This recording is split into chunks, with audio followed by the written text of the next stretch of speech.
What's up, my sports to the bone family? What's up? Welcome back to another video. Yes man, big up on yourself, my viewers and subscribers.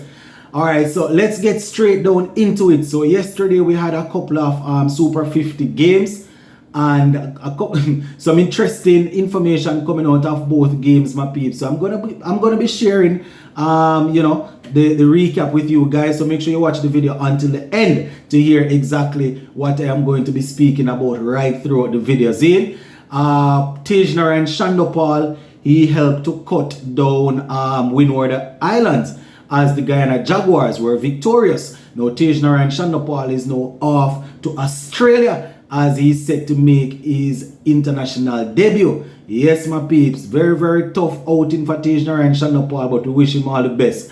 And we would have seen where the Trinidad and Tobago Red Force, they went up against CCC, but things did not really work out as how the Red Force would have wanted. Apparently, elder statesman Dinesh Ramdin was playing some tactical games that the Red Force management weren't too impressed with. We're going to talk about all that, my peeps, but make we go down in the Guyana versus Windward Island game first.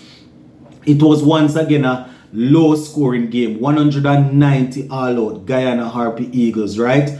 Guyana Harpy Eagles 190 all out of 43 overs.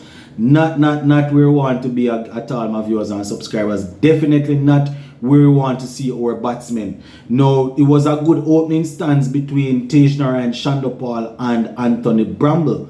But after those two guys, things basically fell apart totally. Things fell to tread, if you want to put it that way, my peeps. Now Tejner and Shandopal, he actually stayed there and got 30 from 49 with 2 fours. Anthony Bramble had 60 from 58 with a couple. He actually had 8 fours and 2 sixes in his knock, so he was on the aggressive side.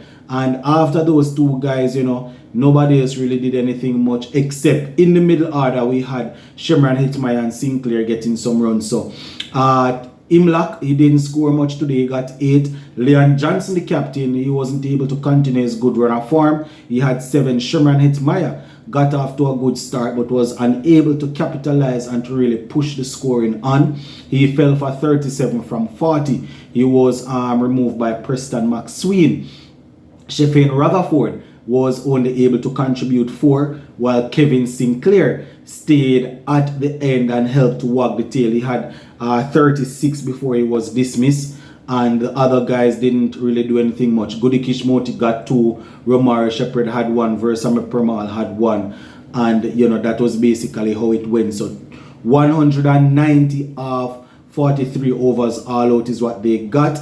Now in terms of the bowling, we had Justin Greaves for the Windward Islands getting 4 for 39 from his 8 overs. We had Preston McSween picking up a couple of wickets also, while we had Hodge getting 3 wickets. So that is how it went, my viewers and subscribers, in terms of the batting for the Guyana Harpy Eagles and the bowling for the Windward Islands. Now when it was time for the Windward Islands to chase down the target, my peeps, they really made a hash of it. They made a mess of it.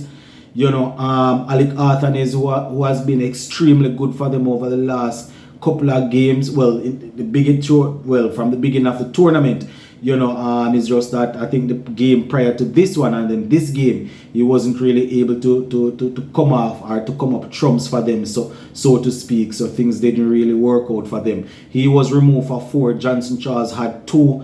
Then we had a little bit of a fight, Kevin Hodge and Sunil Ambrose. Hodge actually made 38 from 97. Man batted, but wasn't able to really push on. Sunil Ambrose, as I said, had 43. Andre Fletcher didn't trouble the score. Justin Greaves had 19. Walcott had 2. And Preston McSween was next best with 12. So those are the guys that really stood up and tried. They were eventually bowled out for 129 within 38 overs.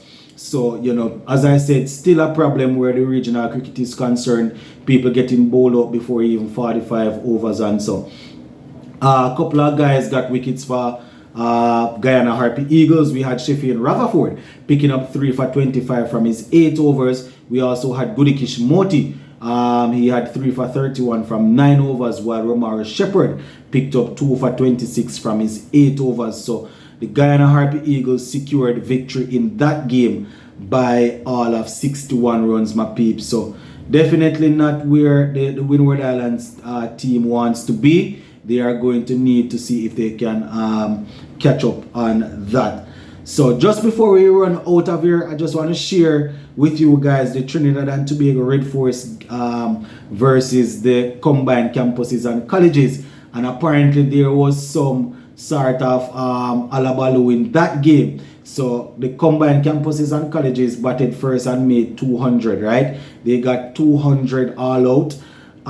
Where the batting is concerned for them, the top score, well, we had Christian at the top there getting 37. We also had the former West Indies captain, Dinesh Ramdin. He had 12, but the guys that really did some work, you know, we had Odean McCarthy getting 28, Matthew Ford getting 25, Romario Greaves getting 22, and Xavier Burton getting 23. So, you know, those are the guys that contributed, you know, a couple of 20s in there to get the score up to 200. Now, where the bowling is concerned for Trinidad and Tobago, once again, we would have seen Imran Khan demonstrating that he's definitely still a force to be reckoned with. He had 4 for 53 from 10 overs. Terence Hines, Mohammed, and Karaya, they all picked up 2 wickets each. So that is how it went for them. Now, when it came on to Trinidad and Tobago Red Force time to bat, you know, they were only able to get 97 for 1 before Rain decided that, you know, that was going to be it. And according to what quite a few persons are saying, I didn't really see the game. Dinesh Ramdin really played the game, you know, in a way that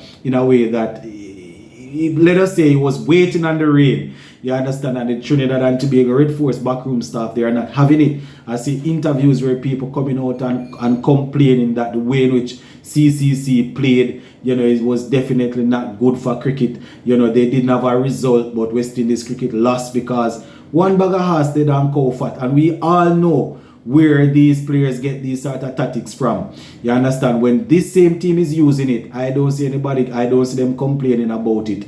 And on several occasions, I would have seen, you know, the former captain for Trinidad and Tobago Red Force doing the same sort of thing against teams in T20 and in ODI cricket when his team is against his team is against the wall, right?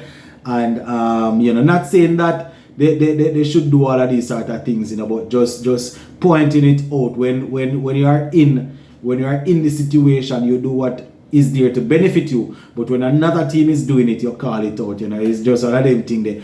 Utley had 43 not out. Joshua De Silva made 22. Mohammed was 23 not out. So chasing down that 200, they were 97 for 1 before the Rain decided that, you know, that was enough of all of that. So yeah, that is basically how it went, my viewers and subscribers.